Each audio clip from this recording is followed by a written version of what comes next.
I started this event back in 2017. A new home at the couch. Create a space where people can just share a moment of their lives and not fear judgment, criticism, but feel very empowered to be as authentic, vulnerable, and real as they wanted to be. And we've all been there. You think you're all alone. You don't think anyone cares. You don't believe that anyone will understand. And you think that you can't get out. Right now, someone out there is going through exactly the same emotional process. Your circumstances are unique when you went through it, but the feeling of suck is very much the same. The loneliness, the guilt, the shame, all the dysfunctional stories in your head. Someone's going through that right now. As Vancouver grows, so does the need for professional legal representation. With over 30 years of experience, Muldoon & Company offers initial consultation where your rights and options are explained to you with no obligation. Offices are located downtown in the Marine Building at 355 Burrard. Models are on display at Freeway Mazda. New Mazda sedans, crossovers, and SUVs surround the facility, and fully loaded versions occupy the floor of the showroom. At Freeway Mazda, 154th Street and 104 Avenue in Surrey.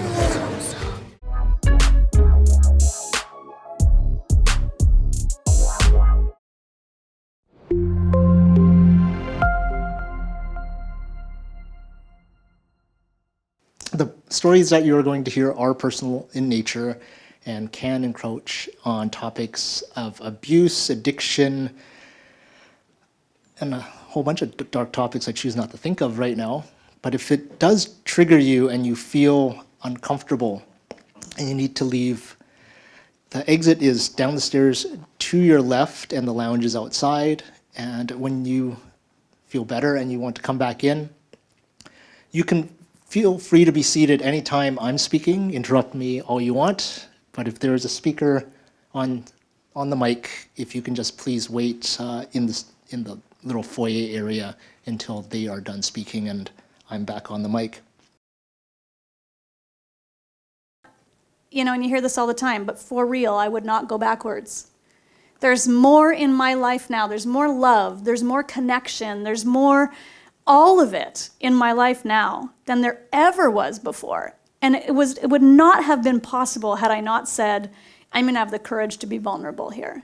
And the interesting thing is, and I tell you, it's never a conscious thought. I didn't one day actually just say that to myself. I never read a Brené Brown book before I started on this journey. It's just a heart call that what is happening isn't working. And there has to be something else. And the heart is what calls you forward. Mm-hmm. All right. Do you have anything to say about this one? No. Okay. You covered it beautifully. This is the question. Do you have a relationship cycle? How do you break it? What is your practice? Wow, that's a very powerful question. Chris has only had 2 relationships, so he doesn't have a cycle. Not entirely. I was just about to say I'm not very qualified to speak about it, but all I can say is a relationship cycle is actually a reminder that there is a lesson to learn that's not being learned. That's why it keeps repeating. So it keeps coming back and knocking you on the head and keeps coming back and waiting for you to recognize that something else other than the relationship is being pointed to. So I think for me, the relationship cycle was actually because I got divorced and I was very, very clear that I did not want to repeat it. And I think the repetition was I did not feel like I have my full presence within the relationship. There were parts of my relationship that were just basically absent or in the shadow or just to the side that were very, very critical for me, but were not being shared within the relationship. It's not blaming anybody else, but there was no opportunity to actually share that. So the only thing I would point to is to say, go past the relationship, past the fence, past the barrier. What's behind that? What's going on? Maybe Jill can add a little bit on that. Yeah, so on a practical side of it, if you've already recognized that there's a pattern, that's a The first step. Fantastic. Yeah. There's an opportunity right there. And then it's really acknowledging your part in the pattern, because there's only one person. There's only one continuum if you've created a pattern, and that's you. So it's an opportunity to step back from relationships and start developing the relationship in here first. And again, I know it's cliche, but I'm telling you, it's so unfortunate, I feel, that some of this ancient wisdom that we've been talking about for millenniums is being turned into marketing devices in so many ways. So that's just a little side pet peeve of mine. But it's true, because there's so, when I say it now, they're like, yeah, I heard that shit before. But really it is, like, the relationship with self. And this is another big thing with us too, is that I am here for me. Chris is here for him. And because of that, we can trust each other. So when we are together in relationship, there's this third energy that arrives in the relationship that feeds us and nourishes the relationship without us having to like vampire off of each other. So, and that can't happen until you're in powerful relationship with self. Awesome. This last one is not really a question, but he says relationships, WTF. Hey, you know what? You're in one. You're in one. Because I'll tell you the truth, and everybody knows this already. This life is about interaction. And every lesson that we are here to learn is really about in interaction with another thing that's in relationship with another thing. It's about connections. It's about relationships. So there you go. You're in one all the time. All the time. You can't avoid it. So then the question is, what kind of relationship do you now want to create? So it's not what the F, it's what do you want to create? Yeah. All right. Anything else? That's it. Good. Thank you. Thank you very much.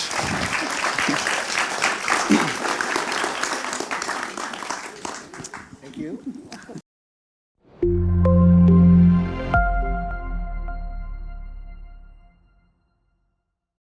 As Vancouver grows, so does the need for professional legal representation. With over 30 years of experience, Muldoon & Company offers initial consultation where your rights and options are explained to you with no obligation.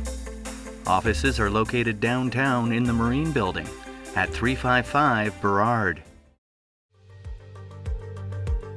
Models are on display at Freeway Mazda. New Mazda sedans, crossovers, and SUVs surround the facility, and fully loaded versions occupy the floor of the showroom. At Freeway Mazda, 154th Street and 104 Avenue in Surrey.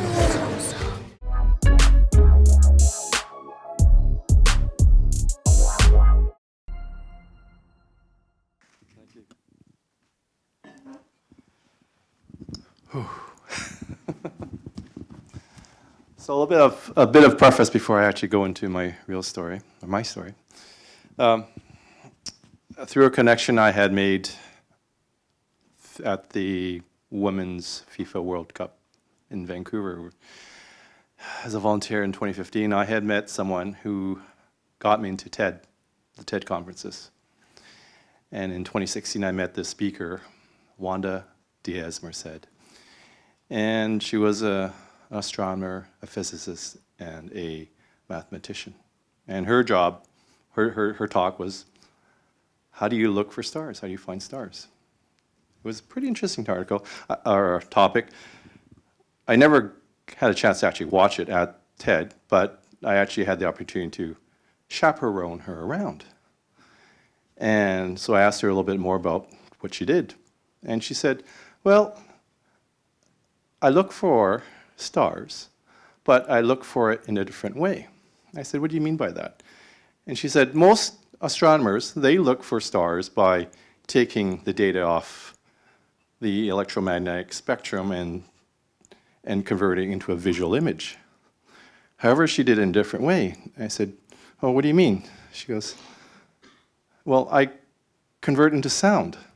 You see, Wanda was blind, so she couldn't see the stars. She actually had to hear the stars to discover the stars. I said, well, how do you do this? So she said that, well, once I digitize the sound, I'll listen to it. And if there's anything peculiar, I'll get my staff to zoom into this dark area. And while doing that, they'll zoom in more and more, and then all of a sudden, a little faint light appears. A star is discovered. That's pretty cool, I thought, right? I was so inspired by all this that I think that's the reason why I dedicate a week every year to work at TED. I get inspired. I see all these cool people. I connect with them. They connect with me. And it's really cool. So, it's the first page done. I didn't have to look at it. That's good. My story. So I was born into a typical Asian family in the 60s. So what's a typical Asian family, you might think? You had to respect your elders. You could only speak when asked to speak. You had to hide your emotions. You had to get good marks at school. No, not good, just great marks. I mean A pluses. And they wanted you to be a doctor, a lawyer, engineer, architect, something or someone of a professional designation. And my parents were very hardworking. They looked after, well, they raised myself and my sister, and they invested in real estate. They sponsored their family members to Canada, and they were living their dreams. They had it. They knew what they wanted, and they chased after it. My dad was an auto body repairman, and he worked 12-hour shifts, and he also worked side jobs just to make extra money to invest in the real estate and looking after us and all this kind of stuff. My mom was a seamstress, and she would bring buckles and leather straps home and assemble them at home just to make some extra money. And I remember, this is when I was about 7, I'd be helping her out, and at the end of the day, I'd get blisters. And today I thought, oh, is this a form of child labor? I don't know. And then my paternal grandmother would be looking after us, and my sister and I. And another typical Asian trait was the parents would go to work, the grandparents would be at home looking after the kids.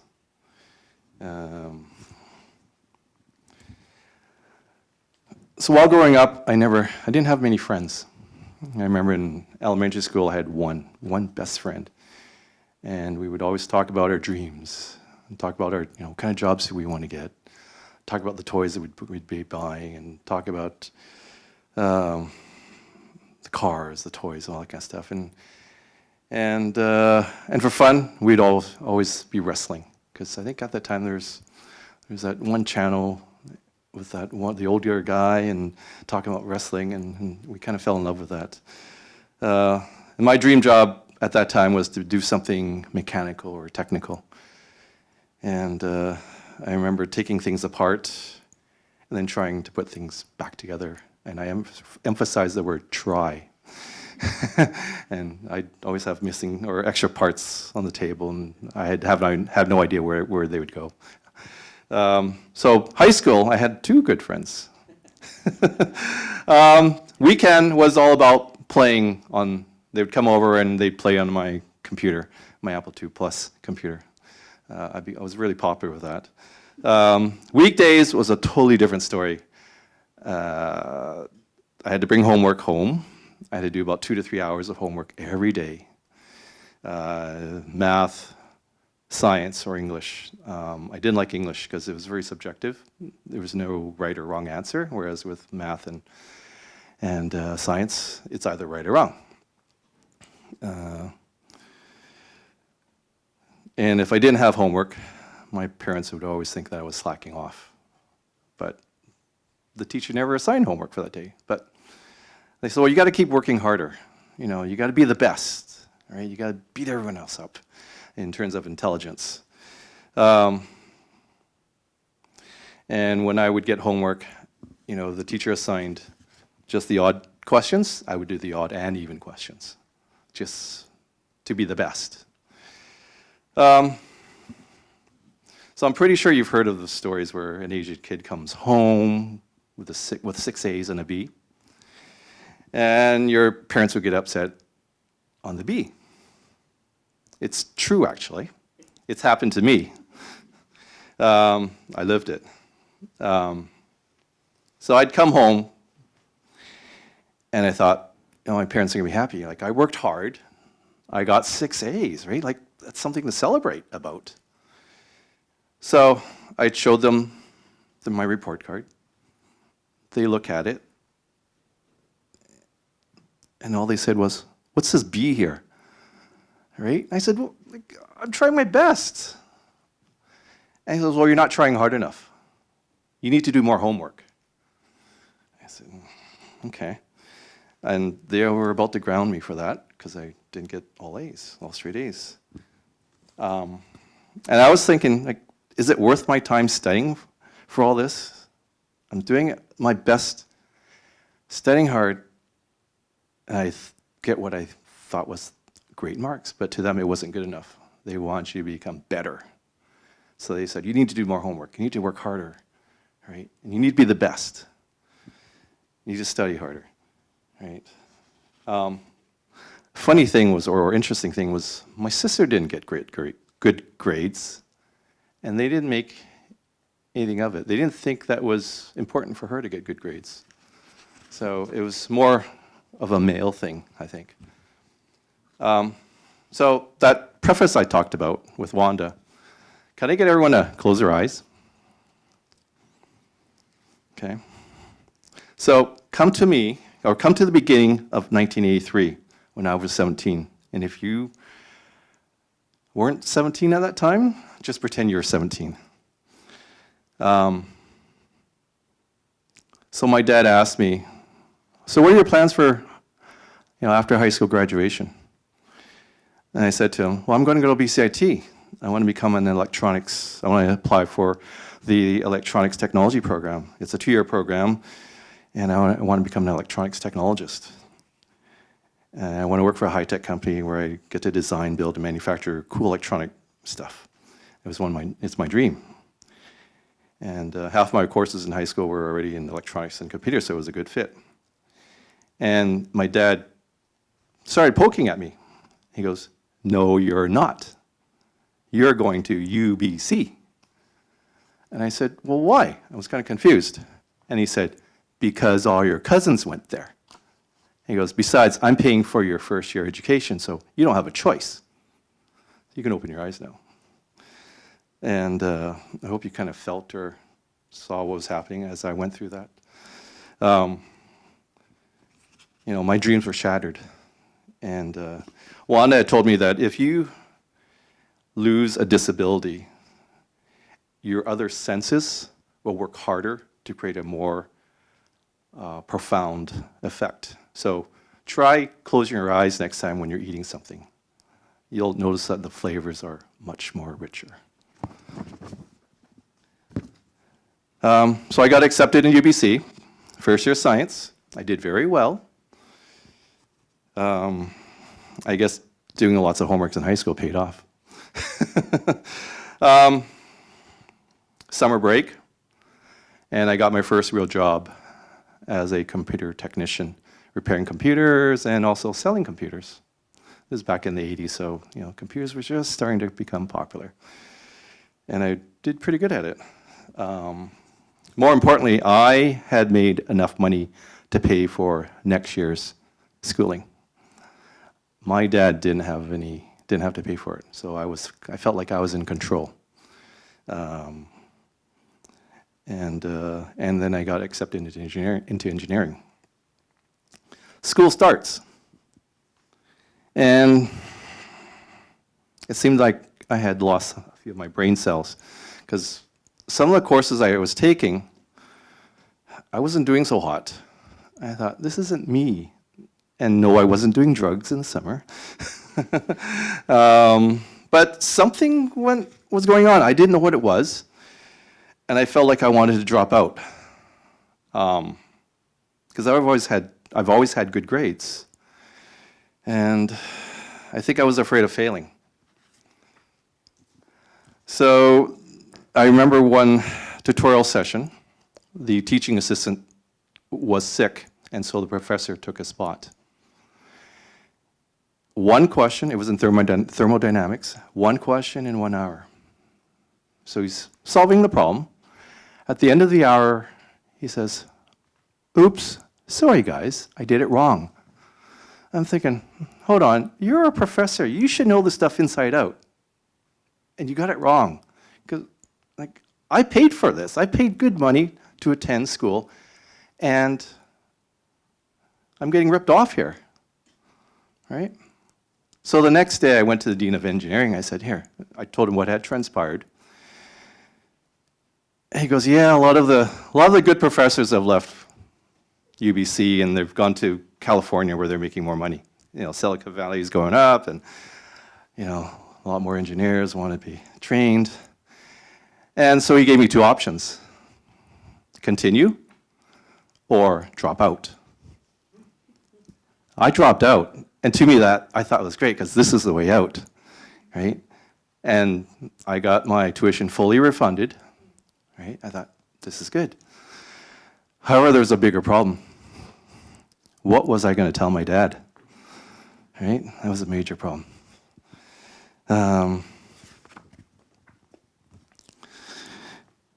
So it took me about 2 weeks to gather enough courage and actually tell him that I dropped out. I went through all the scenarios. You know, what's he going to do to me? Is he, you know, with Winston speaking about this, getting beaten up, I was visualizing this bamboo stick and getting beaten up that way.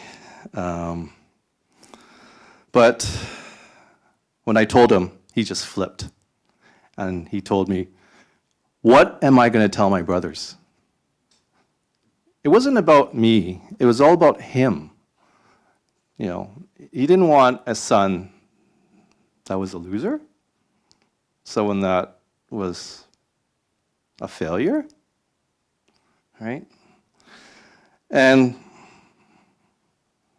you know, he wanted to live his dreams through me, and because I dropped out, I guess his dreams were shattered.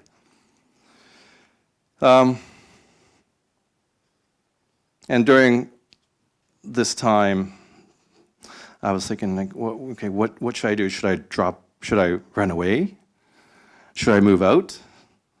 You know, I was lost. And then out of the blue, he pulled me aside, and I was frightened because I didn't know what he was about to say to me. And he goes, "Son, I've been doing a lot of thinking.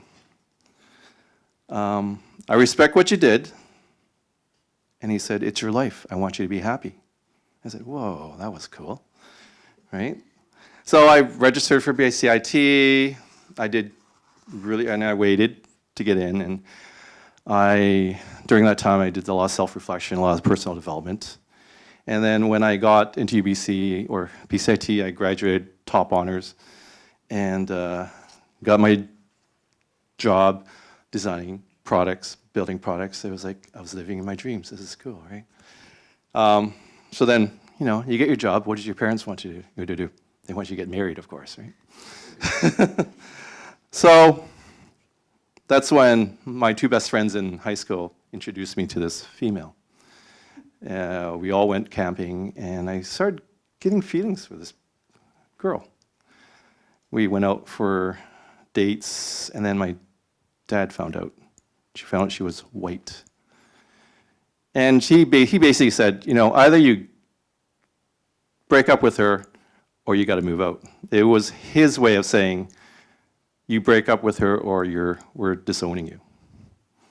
That's how strong it was in the family. I know I've got not much time left, but